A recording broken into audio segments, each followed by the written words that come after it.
सभी मित्रों को जय जय सिया राम। प्रभु श्री राम की कृपा हमारे सभी मित्रों पर बनी रहे, यही हमारी मंगल कामना है। परशुराम जी का चरित्र। उर्वशी के गर्भ से पुरुरवा के 6 पुत्र हुए, आयु, श्रुतायु, सत्यायु, रय, विजय और जय। श्रुतायु का पुत्र था वसुमान, सत्यायु का श्रुतंजय, रय का एक और जय का अमित। विजय का भीम, भीम का कांचन, कांचन का होत्र और होत्र का पुत्र था जहनु। ये जहनु वही थे जो गंगा जी को अपनी अंजलि में लेकर पी गए थे। जहनु का पुत्र था पुरु, पुरु का बलाक और बलाक का अजक। अजक का कुश था। कुश के 4 पुत्र थे, कुशाम्बु, तनय, वसु और कुशनाभ। इनमें से कुशाम्बु के पुत्र गाधी हुए। गाधी की कन्या का नाम था सत्यवती। ऋचिक ऋषि ने गाधी से उनकी कन्या मांगी। गाधी ने यह समझकर कि ये कन्या के योग्य वर नहीं है, ऋचिक से कहा, मुनिवर, हम लोग कुशिक वंश के हैं, हमारी कन्या मिलनी कठिन है, इसलिए आप 1000 ऐसे घोड़े लाकर मुझे शुल्क रूप में दीजिए, जिनका सारा शरीर तो श्वेत हो, परंतु एक एक कान श्याम वर्ण का हो। जब गाधी ने यह बात कही, तब ऋचिक मुनि उनका आशय समझ गए और वरुण के पास जाकर वैसे ही घोड़े ले आए तथा उन्हें देकर सुंदरी सत्यवती से विवाह कर लिया। एक बार महर्षि ऋचिक से उनकी पत्नी और सास दोनों ने ही पुत्र प्राप्ति के लिए प्रार्थना की। महर्षि ऋचिक ने उनकी प्रार्थना स्वीकार करके दोनों के लिए अलग अलग मंत्रों से चरु पकाया और स्नान करने के लिए चले गए। सत्यवती की मां ने यह समझकर कि ऋषि ने अपनी पत्नी के लिए श्रेष्ठ चरु पकाया होगा, उससे वह चरु मांग लिया। इस पर सत्यवती ने अपना चरु तो मां को दे दिया और मां का चरु वह स्वयं खा गई। जब ऋचिक मुनि को इस बात का पता चला, तब उन्होंने अपनी पत्नी सत्यवती से कहा कि तुमने बड़ा अनर्थ कर डाला। अब तुम्हारा पुत्र तो लोगों को दंड देने वाला घोर प्रकृति का होगा और तुम्हारा भाई होगा एक श्रेष्ठ ब्रह्मवेता। सत्यवती ने ऋचिक मुनि को प्रसन्न किया और प्रार्थना की कि हे स्वामी, ऐसा नहीं होना चाहिए। तब उन्होंने कहा, अच्छी बात है, पुत्र के बदले तुम्हारा पुत्र वैसा घोर प्रकृति का होगा। समय पर सत्यवती के गर्भ से जमदग्नि का जन्म हुआ। सत्यवती समस्त लोगों को पवित्र करने वाली परम पुण्यमयी कौशिकी नदी बन गई। रेणु ऋषि की कन्या थी रेणुका। जमदग्नि ने उसका पानी ग्रहण किया। रेणुका के गर्भ से जमदग्नि ऋषि के वसुमान आदि कई पुत्र हुए। उनमें सबसे छोटे परशुराम जी थे। परशुराम जी का जस सारे संसार में प्रसिद्ध है। कहते हैं कि हय्यै वंश का अंत करने के लिए स्वयं भगवान ने ही परशुराम के रूप में अंशावतार ग्रहण किया था।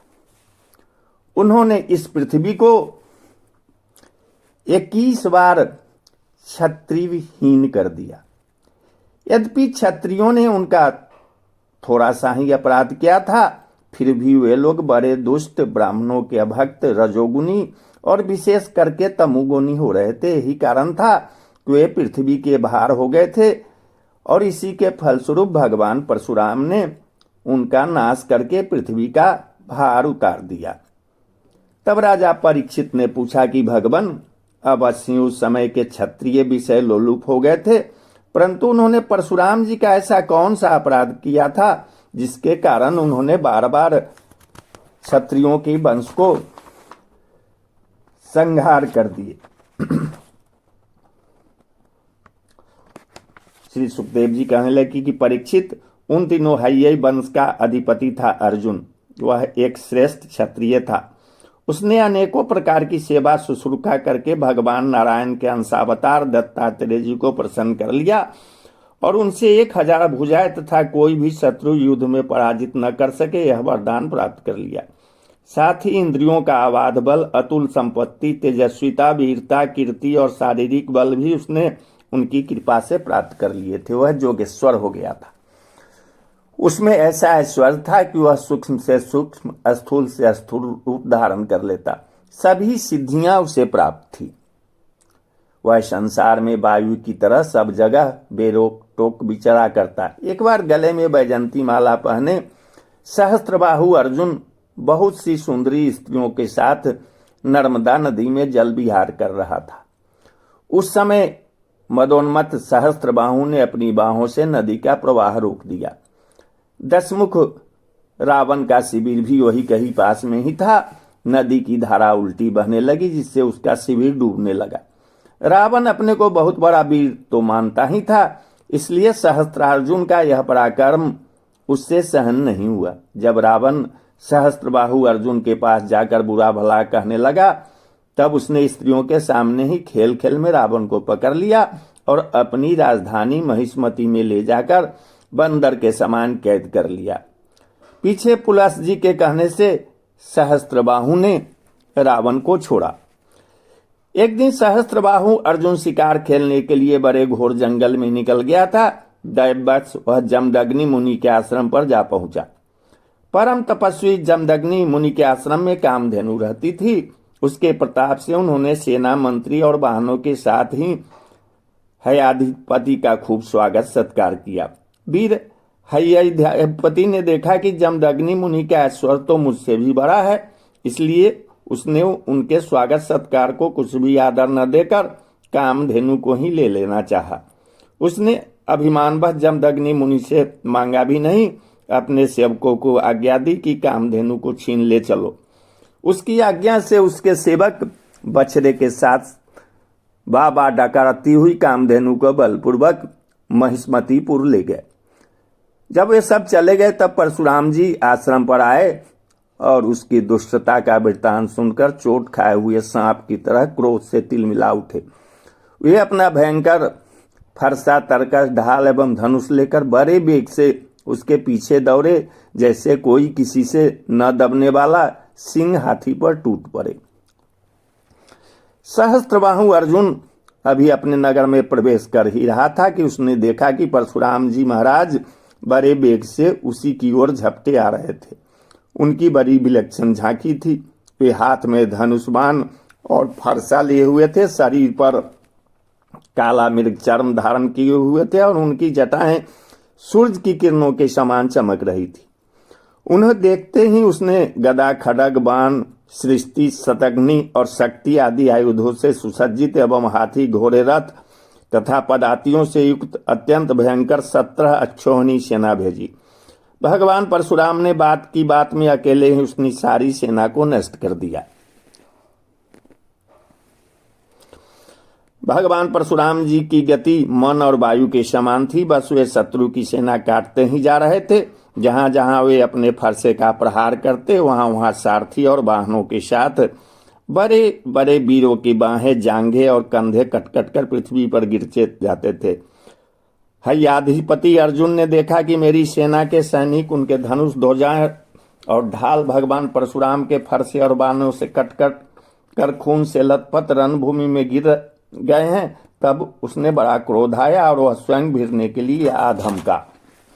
उसने एक ही साथ अपनी 1000 भुजाओं से 500 धनुषों पर बाण चढ़ाए और परशुराम जी पर छोड़े। परंतु परशुराम जी तो समस्त शस्त्रधारियों के शिरोमणि ठहरे। उन्होंने अपने एक धनुष पर छोड़े हुए बाणों से ही एक साथ सबको काट डाला। अब हयाधिपति अपने हाथों से पहाड़ और पेड़ उखाड़कर बड़े वेग से युद्ध भूमि में परशुराम जी की ओर झपटा, परंतु परशुराम जी ने अपनी तीखी धार वाले फरसे से बड़ी फुर्ती के साथ उसकी सांपों के समान भुजाओं को काट डाला। जब उसकी बाहें कट गई, तब उन्होंने पहाड़ की चोटी की तरह उसका ऊंचा सिर धड़ से अलग कर दिया। पिता के मर जाने पर उसके 10,000 लड़के डरकर भाग गए। परीक्षित विपक्षी वीरों के नाशक परशुराम जी ने बछड़े के साथ कामधेनु लौटा ली। वह बहुत ही दुखी हो रही थी। उन्होंने उसे अपने आश्रम पर लाके पिताजी को सौंप दिया और महिष्मती में सहस्त्रबाहु ने तथा उन्होंने जो कुछ किया था सब अपने पिताजी तथा भाइयों को कह सुनाया। सब कुछ सुनकर जमदग्नि मुनि ने कहा, हाय हाय परशुराम, तुमने बड़ा पाप किया। राम राम, तुम बड़े वीर हो, परंतु सर्वदेव में नरदेव का तुमने व्यर्थ ही वध किया। बेटा, हम लोग ब्राह्मण हैं, क्षमा के प्रभाव से ही हम संसार में पूजनीय हुए हैं। और तो क्या, सबके दादा ब्रह्मा जी भी क्षमा के बल से ही ब्रह्म पद को प्राप्त हुए हैं।